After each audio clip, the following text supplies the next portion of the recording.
Mateus 2, e vamos ler do verso 1 até ao verso 12. Mateus 2, verso 1 até ao verso 12.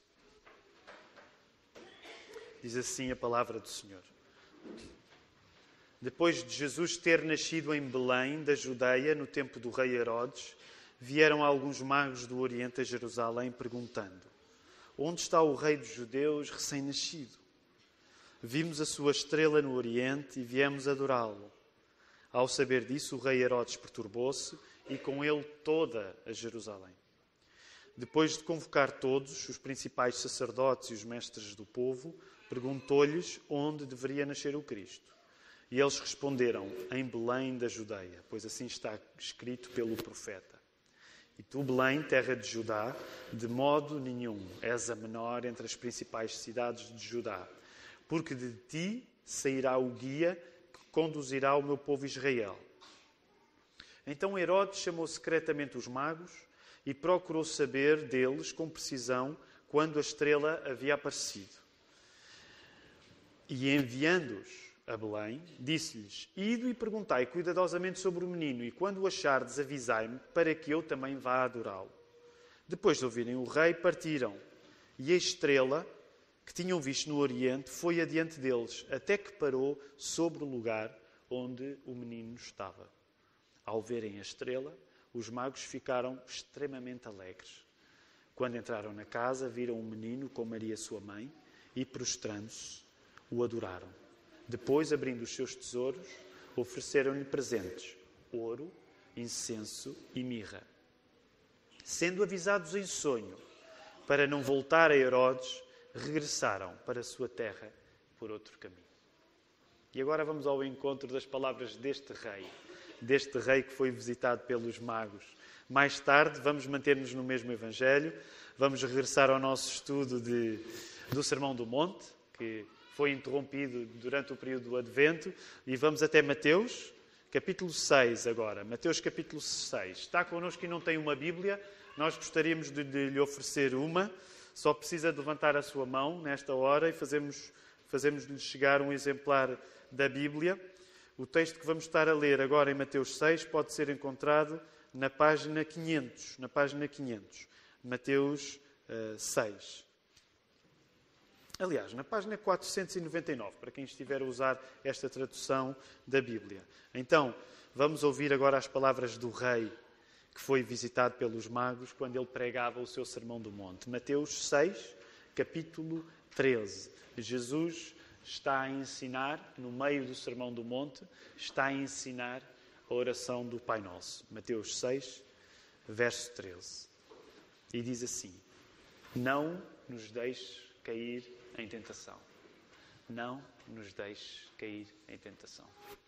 Antes de voltarmos à leitura da Palavra do Senhor, ao encontro com a sua mensagem, vamos aproveitar estes momentos para nos podermos saudar uns aos outros, e aqueles que lá atrás puderem avançar não tendo crianças, então aproveitem esta ocasião para o fazer.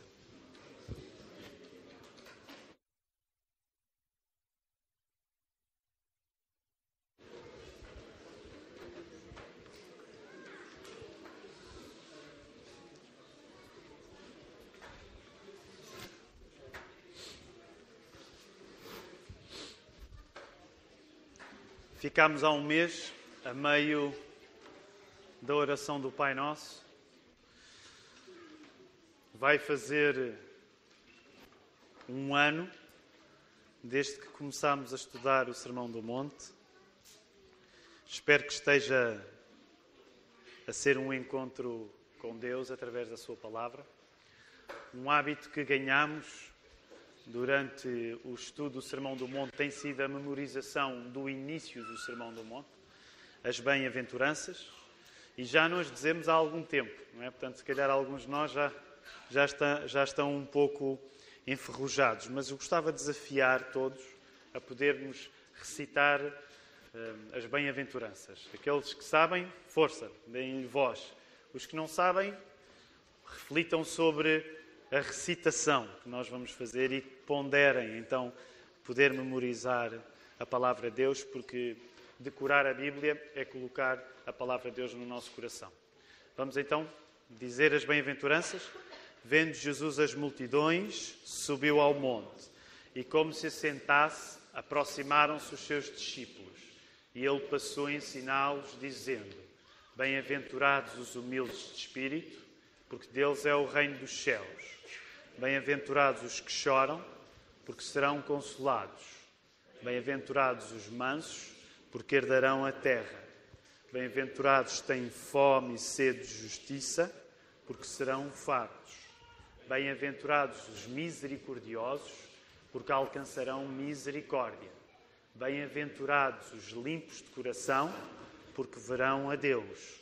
Bem-aventurados os pacificadores, porque serão chamados filhos de Deus. Bem-aventurados os perseguidos por causa da justiça, porque deles é o reino dos céus.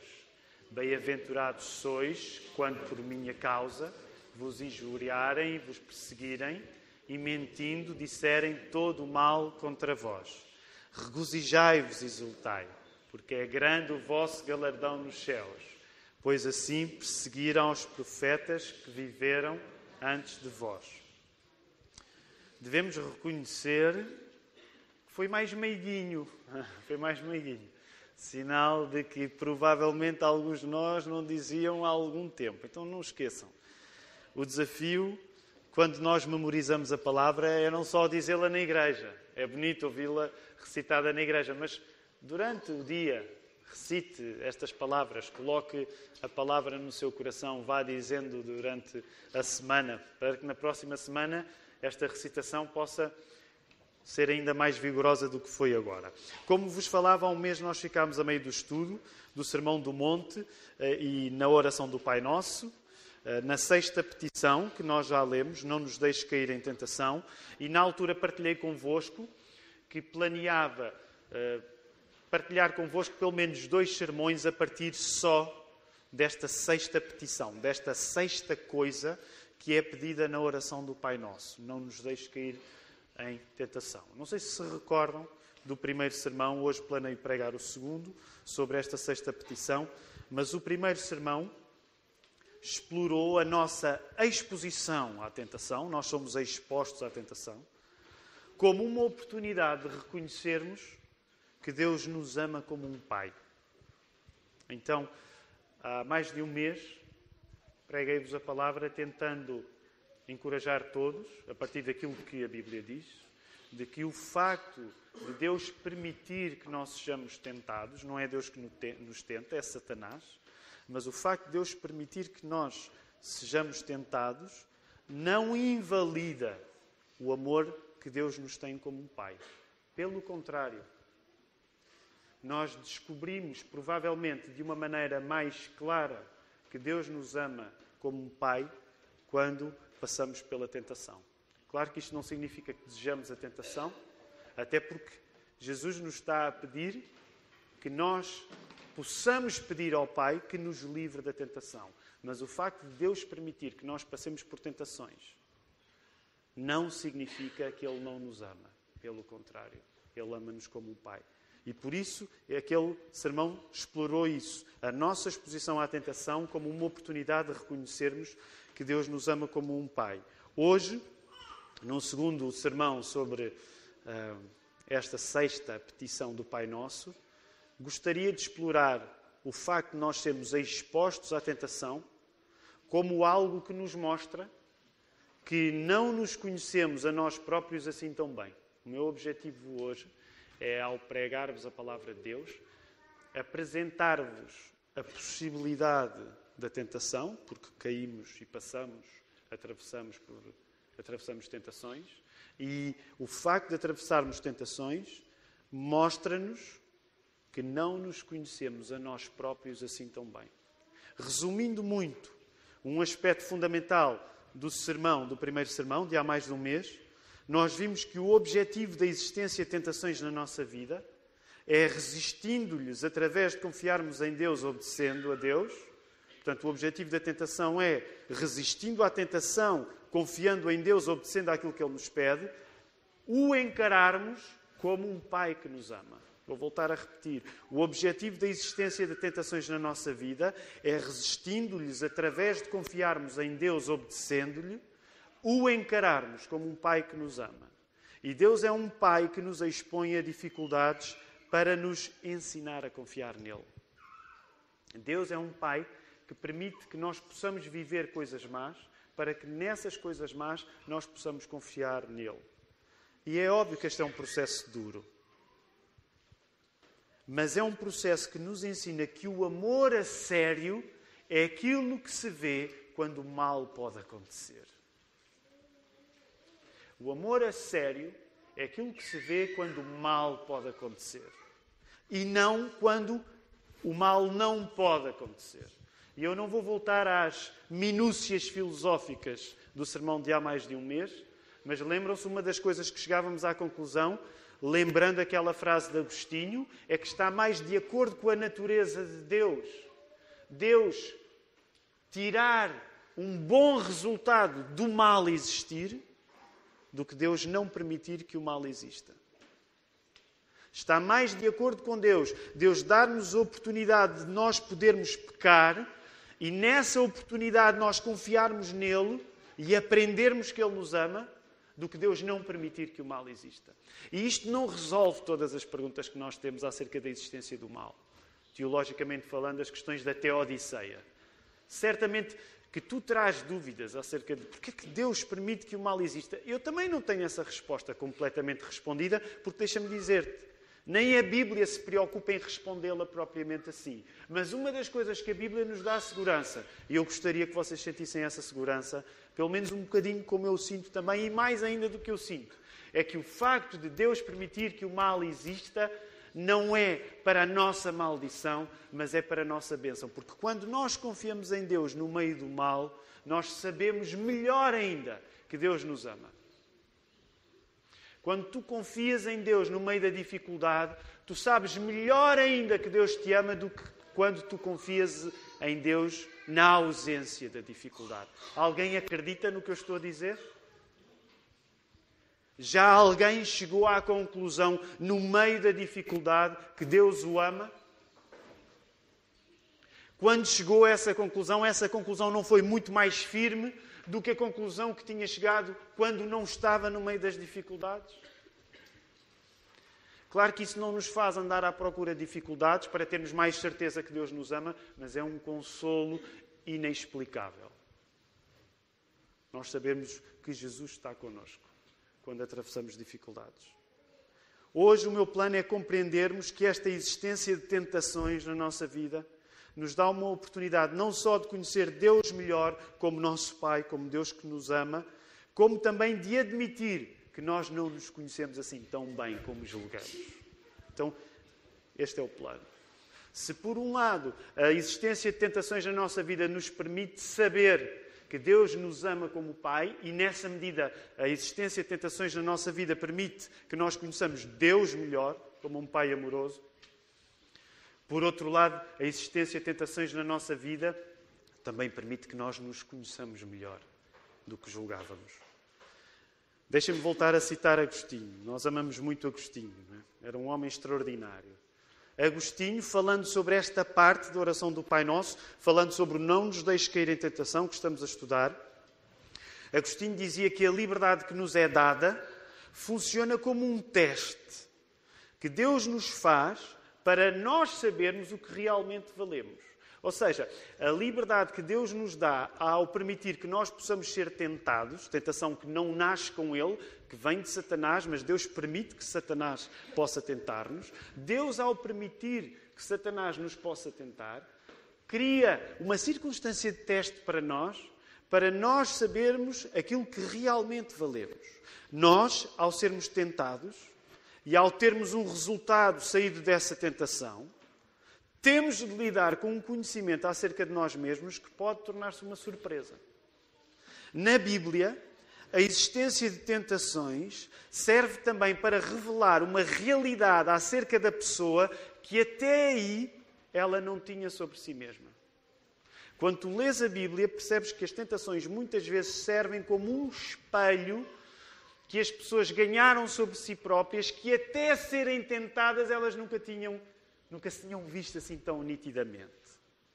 Não é por acaso que a Bíblia, do Velho ao Novo Testamento, não se poupa em exemplos de pessoas que depois de tentadas, e pessoas que depois de tentadas, muitas delas cederam à tentação, passaram a ter uma nova perspectiva sobre a realidade e sobre si próprias. A Bíblia está cheia de exemplos de pessoas que, ao terem sido tentadas e ao terem caído à tentação, passaram a ter uma perspectiva nova sobre toda a realidade e sobre si próprias. E vou dar-vos pelo menos 3. 2 exemplos do Velho Testamento e 2 exemplos do Novo. Ok, qual é o primeiro exemplo de tentação da Bíblia? Que neste caso é no Velho Testamento. Pergunta bem fácil esta. Qual é o primeiro exemplo de tentação na Bíblia? Adão e Eva, claro que sim. Não precisam de ir até lá, mas se quiserem folhear, podem ir até Gênesis 1, logo no início da Bíblia. Adão e Eva caem na tentação e percebem coisas acerca de si que até então estavam fora da consciência deles. Adão e Eva caíram na tentação e, a partir do momento em que caíram na tentação, perceberam coisas acerca de si que até então estavam fora da consciência deles. Por isso fizeram uma coisa. Lembram-se o que é que eles fizeram? Logo depois de terem caído na tentação, esconderam-se e arranjaram o quê? Arranjaram a roupa possível para se cobrirem. Já pensaram nisto? Depois de Adão e Eva terem caído na tentação, eles passaram a olhar para a realidade à volta deles e para eles próprios de uma maneira nova. Chegaram à conclusão que naquela nova circunstância eles não podiam mais continuar nus. Eles precisavam de se vestir. Segundo exemplo, David. O rei David. Nós amamos David. Os judeus amam David. David, ascendente de Jesus. Jesus vem da família de David. David cai na tentação de adulterar com Batseba e mais tarde, através das palavras do profeta Natã, David reconhece-se num cobarde desonesto que até aí julgaria impossível de se tornar. Lembram-se a história? Já tenho falado noutras ocasiões sobre esse episódio tão forte, em que Natã conta uma historieta. Parece uma fábula de La Fontaine, com um bicho, um senhor que tem uma cabritinha, não é? E David estava tão perdido no seu pecado que precisou de uma historieta, de uma fábula, de uma parábola, para de repente se descobrir a si próprio naquela historieta. Também vamos ser sinceros, descobriu-se porque o próprio Natã disse: tu és este homem. Agora, só isto dava origem a outro sermão e eu não me quero perder noutro sermão. Mas quero-vos dizer uma coisa que provavelmente já noutras ocasiões vos tenho dito. Sabem, nós julgamos que para precisarmos de mudar, precisamos de um raciocínio muito sofisticado, de um acréscimo mental, para percebermos uma coisa que ainda não tínhamos percebido, porque ainda não tínhamos tido acesso àquela informação. E um dia, se tivermos acesso a uma informação especial, como somos todos muito racionais, então vamos chegar a determinadas conclusões às quais ainda não chegámos, porque ainda não tivemos acesso a essa informação. Deixem-me dizer-vos, essa é uma teoria que na Bíblia não tem pés para andar. Sabem, às vezes aquilo que nos faz abrir os olhos é uma história bem simples. Às vezes é uma coisa bem simples, nada sofisticada, que de repente o Espírito Santo usa e, como a figura do Novo Testamento usa, saem escamas dos nossos olhos. Não estejas à espera de que para chegar a determinados pontos na tua fé mais amadurecida tu precises de coisas muito sofisticadas. O que tu precisas é o Espírito Santo a iluminar-te. E isso geralmente vai acontecer através de circunstâncias muito simples. Portanto, volta a David, homem inteligente, um guerreiro, um soldado, um rei. Ele precisou das palavras bem simples de Natã para se reconhecer num cobarde desonesto, que ele nunca julgaria que poderia vir a ser. Por fim, um último exemplo, ainda no Novo Testamento. Estou a falar-vos de pessoas que, depois de terem caído na tentação, descobriram uma nova realidade e ganharam uma nova autoimagem. Judas.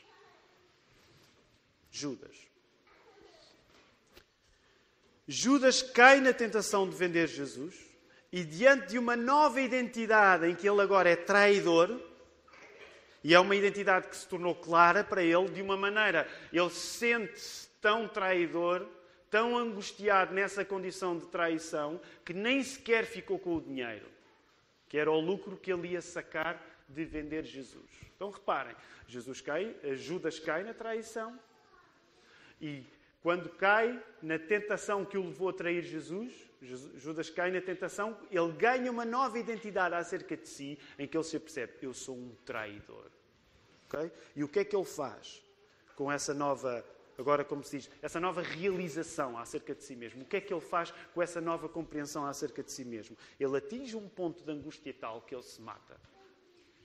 Ele enforca-se, ele suicida-se. A tentação, quando nos vence, pode eliminar coisas sobre nós que até agora nós preferimos não ver. É óbvio que o caso de Judas é o caso provavelmente mais radical deste exemplo. Mas pensem em Adão e Eva. Caíram. Quando caíram, passaram a ver o mundo de uma maneira diferente e passaram a olhar para si de maneiras diferentes. Tiveram de se vestir. Pensem em David.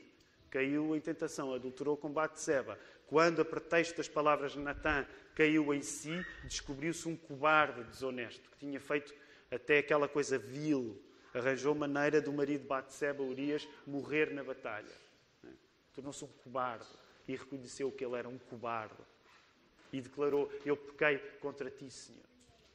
E pensem em Judas. Caiu na tentação, vendeu Jesus.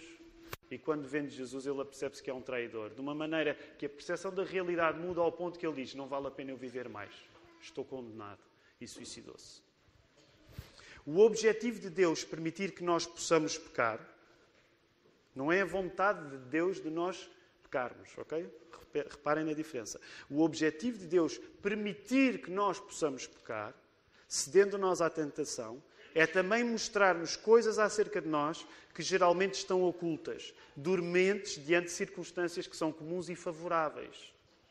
Enquanto nós não falhamos miseravelmente caindo numa tentação, a tendência é mantermos uma visão da realidade que é uma visão bem parcial e, no geral, essa visão da realidade é desproporcionalmente favorável à nossa autoestima. Até tu caíres, permite-me dizer isto de uma maneira mais básica, até tu caíres e caíres à grande, é muito mais fácil tu teres uma imagem mais positiva acerca de ti mesmo. Claro que não passarmos por tentações seria o ideal. Mas neste mundo que não é feito de idealizações, é também a existência de tentações que nos vai fazer abrir os olhos para a realidade. É o facto de nós podermos passar por tentações e cairmos nelas que nos vai fazer olhar para a realidade de uma maneira diferente. É importante notar, no entanto, um detalhe fundamental. Este aspecto de revelação que a tentação pode ter não depende de o teste ser feito e de nós sucumbirmos à tentação. Okay? A tentação pode ser uma revelação não necessariamente pelo facto de nós cairmos nela. Deus não é sádico. Deus não nos quer ver a pecar. O teste da tentação é igualmente feito e gera o seu efeito pretendido de revelação acerca de nós mesmos quando nós somos tentados e resistimos. O objetivo, como vos falava há mais de um mês, quando nós somos tentados, é resistir. Não cair.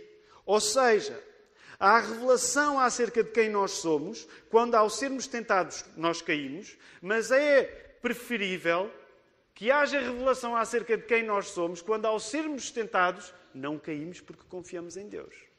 Portanto, uma das coisas que eu vos quero dizer é que tu vais ganhar uma imagem mais correta acerca de ti quando passas pela tentação e cais, sem dúvida. Mas deixa-me encorajar-te para o oposto, que é isso que a Bíblia quer fazer connosco. Tu vais ganhar uma imagem mais correta e realista acerca de ti quando passas pela tentação, mas pela graça de Deus resistes. Vocês lembram-se o que é que Paulo diz quando escreve aos Coríntios no capítulo 10, no verso 13? Ele diz assim, olhem lá, isto devia ser um grande alívio para nós e devia ser uma coisa que nós Bebemos uma bebida de quem bebe e quem passa sede há muito tempo. Olhem o que Paulo diz em 1 Coríntios 10, 13. Não vos sobreveio tentação que não fosse humana, mas Deus é fiel, e é fiel ao ponto de Ele não vai permitir que sejais tentados além das vossas forças. Pelo contrário, juntamente com a tentação, vos proverá livramento, de sorte que a possais suportar. Já pensaram a maravilha que isto é? Deus permite que o diabo nos tente, mas em cada vez que Deus permite que o diabo nos tente, Deus permite que nessa tentação nós possamos resistir. É esse o objetivo. De cada vez que tu és tentado, tu tens de pensar, espera aí, eu estou a ser tentado. Mas espera aí. Deus dá-me o poder de não cair nesta tentação. O objetivo, ao podermos ser testados pela tentação, uma vez mais, é vencermos sobre ela num acto de fé em Deus. E, adicionalmente, podermos reconhecermos sobre nós coisas que até então poderiam estar ocultas. Ao mesmo tempo, também é importante acrescentar uma coisa. Ao sermos expostos à tentação, isso não significa que todas as pessoas vão extrair sabedoria espiritual do facto. O que não falta no mundo é pessoas que caem em todas as tentações e não aprendem rigorosamente nada sobre si próprias. Aliás, não quero falar no mundo lá fora. Quero ser exigente connosco. Talvez nós estejamos a viver de uma maneira onde andamos a cair em tentação após tentação e isso não nos aumenta nenhum tipo de autoconhecimento. Pelo contrário. Estamos cada vez mais iludidos acerca de nós próprios. Portanto, nem sequer com o teste da tentação aprendemos alguma coisa. Andamos a tirar negativa atrás de negativa atrás de negativa. O teste é feito e sempre a tirar negativa, sempre a tirar negativa. Isto significa que o cristão ganha humildade pelo facto de poder ser tentado. Mesmo quando Deus lhe dá a graça de resistir. A tentação também existe para que nós sejamos humildes, nós cristãos. O processo de ser exposto à tentação é uma operação de autoconhecimento e de humildade, mesmo quando, vitoriosamente, nós lhe resistimos. Mesmo quando Deus te dá a graça de tu resistires a uma tentação, mantém-te humilde. A ideia não é, Deus permitiu que eu resistisse à tentação. Yes! Podes celebrar isso, certo? Mas não construas a partir daí arrogância. A ideia é que, se Deus te dá a graça de tu resistires à tentação, isso deve-te fazer humilde. O processo de ser exposto à tentação é para a tua humildade. Agora apliquem este princípio pela negativa. Vamos aplicar este princípio pela negativa. O crente, o cristão, que não retira continuamente lições acerca das tentações que atravessa, reconhecendo-se vulnerável. Por exemplo, vou apenas para dar exemplos de pecados. Vou dar os 7 pecados mortais, não é? Na tradição nós não acreditamos neles assim como pecados mortais, mas apenas são 7 e são ilustrativos de vários pecados que nos podem tentar. Portanto, imaginem, com o exemplo da lista dos 7 pecados. O cristão que extrai continuamente, ou melhor, o cristão que não extrai continuamente lições acerca das tentações que atravessa, reconhecendo-se vulnerável, por exemplo, à inveja, à vaidade, à preguiça, à ira, à luxúria, à avareza ou à gula, apenas para nos servirmos desta lista de pecados, é um estudante das coisas espirituais que quer entrar para a universidade sem ter aprendido a escrever. Percebem a ideia? Se tu passas por tentações nestas áreas e não retiras lições para ti, acerca do facto de seres sensível nestas áreas, de seres fraco nestas áreas, então, se tu não estás a tirar lições do facto de poderes ser tentado, por exemplo, pela inveja, então como é que tu queres ser um cristão maduro? É querer entrar para a faculdade sem teres aprendido a ler. Percebem a analogia ou ela está muito complicada? Está muito metafísica? Já podem imaginar onde é que eu quero chegar. Nós muitas vezes estamos à espera de crescer espiritualmente a partir desta 6ª petição do Pai Nosso, mas se nós queremos crescer espiritualmente quando lemos esta sexta petição do Pai Nosso, não nos deixes cair em tentação. Se eu vos perguntar, o que é que te tenta mais? Se vocês hesitarem a responder, é apenas sinal de imaturidade espiritual. Eu quero vos encorajar, mas deixem-me agora colocar a tónica na negativa. É uma coisa absolutamente extraordinária quando um cristão, à pergunta, o que é que te tenta mais? Se um cristão hesitar a responder, é apenas sinal que esse cristão é completamente imaturo.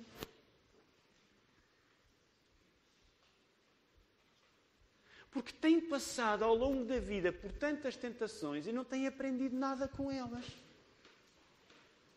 Ninguém vai ter de responder em voz alta neste sermão. Mas se eu te perguntar o que é que te tenta mais, se tu não me responderes imediatamente, é apenas um sinal que tu és imaturo e queres entrar para a faculdade, mas não aprendeste a ler. Porque tens vivido teste após teste sem retirar nenhuma lição para ti. O mínimo que se espera de alguém que tem em si a assistência do Espírito Santo, e eu espero que vocês concordem comigo, se são cristãos, vocês têm o Espírito Santo convosco ou não? O mínimo que se espera de alguém que está assistido pelo Espírito Santo, quando passa por tentações, é que, com a ajuda do Espírito Santo, se torne o melhor especialista nas tentações que passa. É o mínimo que se espera de ti, se o Espírito Santo em ti estiver. Se tu vais passar por tentações, tu tens de ser o melhor especialista no assunto. Não é os outros. És tu. Se o Espírito Santo está na tua vida e tu passas por tentações, tu tens de ser o melhor especialista acerca das tuas tentações. No entanto, muitos de nós, vejam lá o ridículo das nossas circunstâncias, profissionalizamos-nos num discurso de autodefesa e autopromoção. Deixem-me dizer, é o verdadeiro negócio do diabo. O diabo adora cristãos assim. Que quando falam de si, se promovem. Que têm uma grande autoestima. O diabo eu não sei se isto se diz. No inglês acho que se diz, mas é um pêssego. É um pesseguinho, mesmo pronto a comer para o diabo. Cristãos que, quando falam de si, pensam nas suas virtudes. Isso é um pequeno almoço. É um brunch. Não vou continuar com analogias de comida, mas vocês percebem o que quero chegar. Porque, sabem, é precisamente quando nós nos especializamos nas nossas virtudes, nas nossas supostas qualidades, é precisamente aí que o diabo aparece e nos ganha. Um cristão maduro não hesita em reconhecer as lições que tem trazido das suas tentações. É aí que um cristão maduro se vai especializar e não nas supostas virtudes que tem. Por outro lado, um cristão maduro sabe que estes campos andam paradoxalmente de mãos dadas. Quais campos? O campo das virtudes e o campo dos vícios. Muitos de vós já me têm ouvido a dizer isso, sobretudo em conversas mais pessoais. Esta é uma coisa que eu passo a vida a repetir, vez após vez.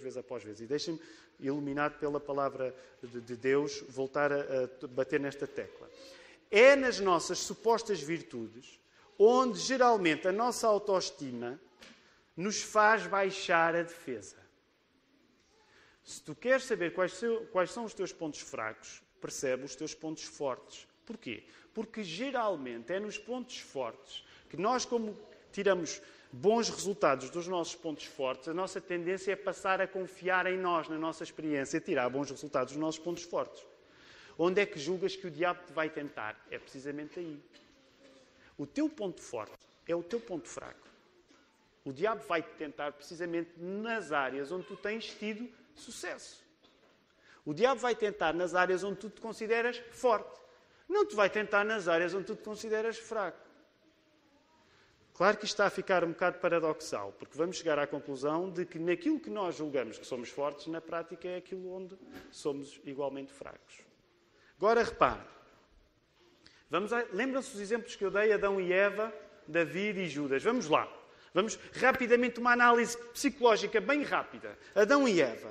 Como é que o diabo tentou Adão e Eva? No campo das bênçãos, que era o assunto de Adão e Eva poderem dominar sobre o jardim. Agora digam-me uma coisa. O domínio de Adão e Eva sobre o jardim foi ideia do diabo?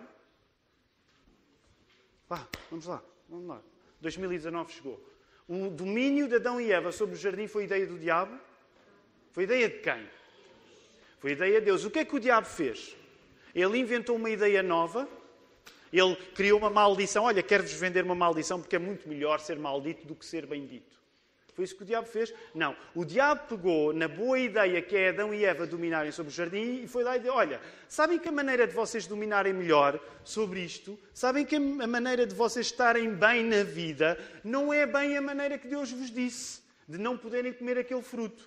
Não. Se vocês querem ser felizes, vocês devem saber tanto com Deus e, portanto, o fruto que Deus disse que vocês não podem comer é precisamente o fruto que vocês devem comer. Percebem o que eu estou a dizer? O diabo foi tentar Adão e Eva no campo da bênção, não foi no campo da maldição.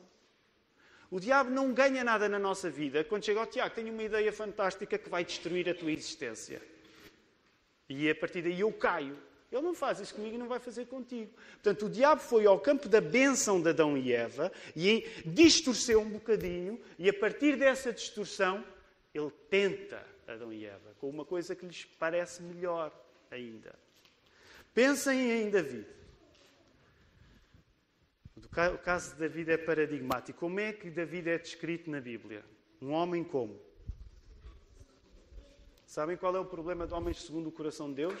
É que são homens que têm muito quê? Coração. Sabem qual era o problema de David? Era ter coração a mais.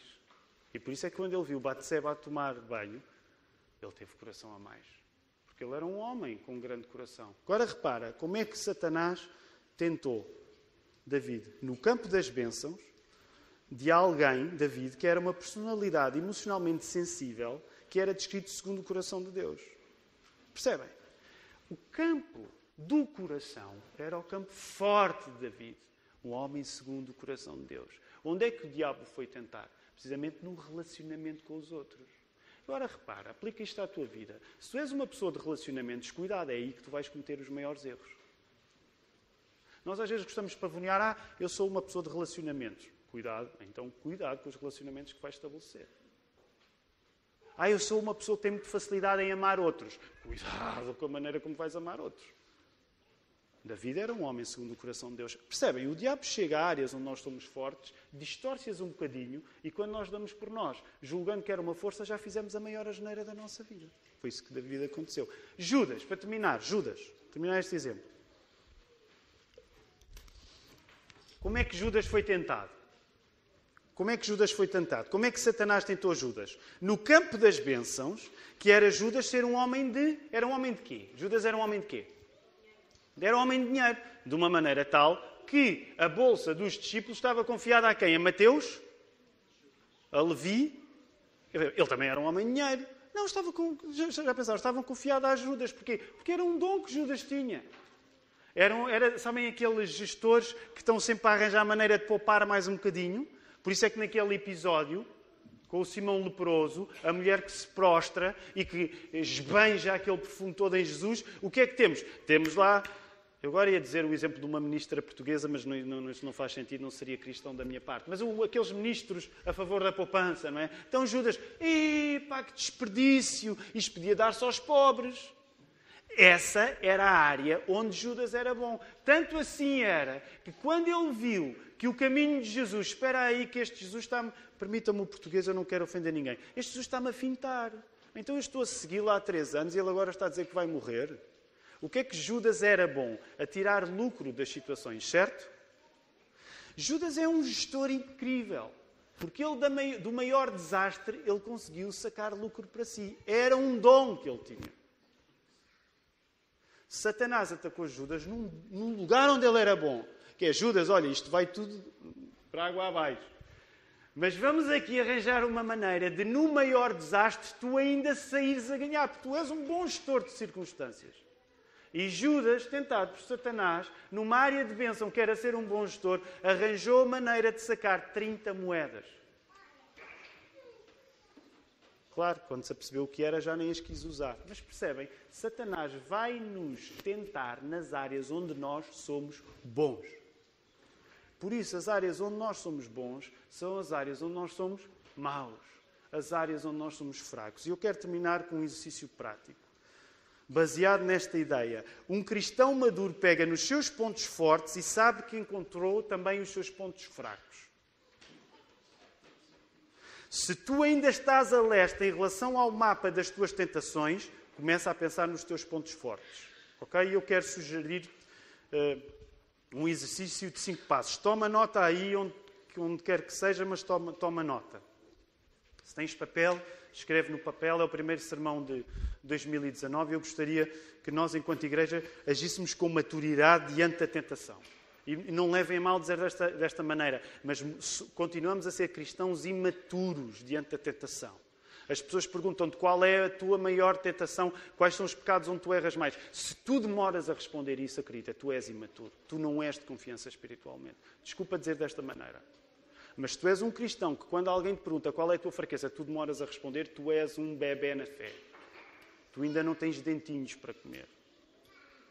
Porque se alguém te pergunta quais são os teus pontos fracos, Tiago, o que o Tiago tem de fazer é imediatamente dizê-los. Porque o Espírito Santo não está a dormir na minha vida. Percebem a ideia? Se o Espírito Santo não está a dormir na tua vida, o Espírito Santo é a pessoa que já te declarou vez após vez que tu és fraco em algumas coisas. E tu tens de perceber isso. Então, para perceber, primeiro exercício, enumera as coisas que tu consideras mais fortes em ti. Okay? Enumera as coisas que tu consideras mais fortes em ti. Toma nota. Enquanto eu não vir algumas pessoas a escrever ou a fingir que estão a escrever, eu não passo para o segundo ponto.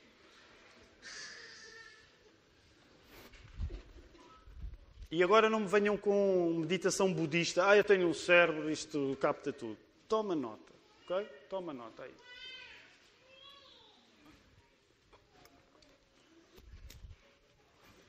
Enumera as coisas que tu achas que são fortes. Ok, agora não precisas de as enumerar, só precisas de ter o exercício. Vais fazer isso durante a semana. Número 2. Toma essas coisas que tu consideras fortes como as áreas onde o tentador te vai atacar.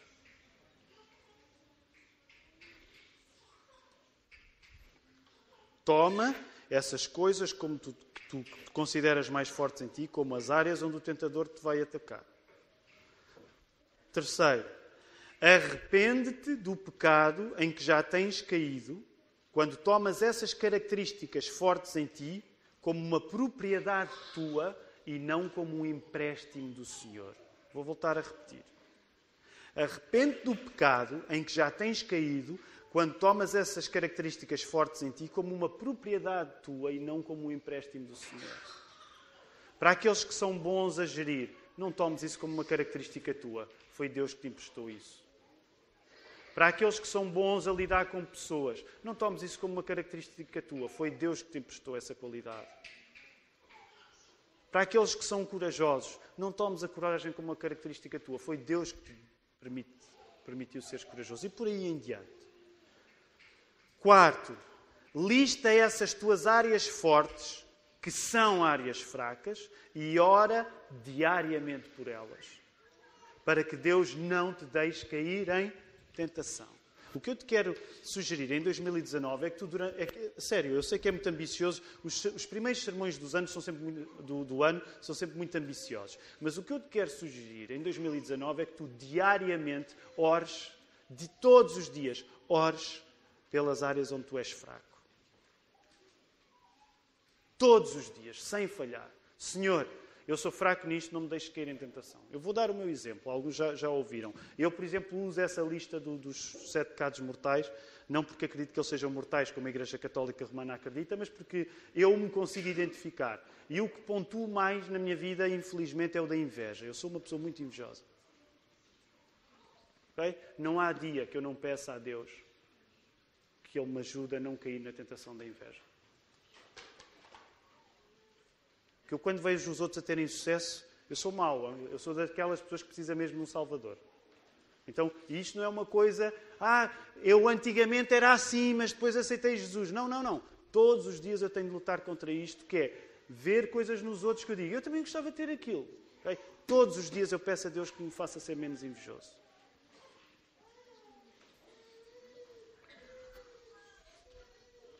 Último.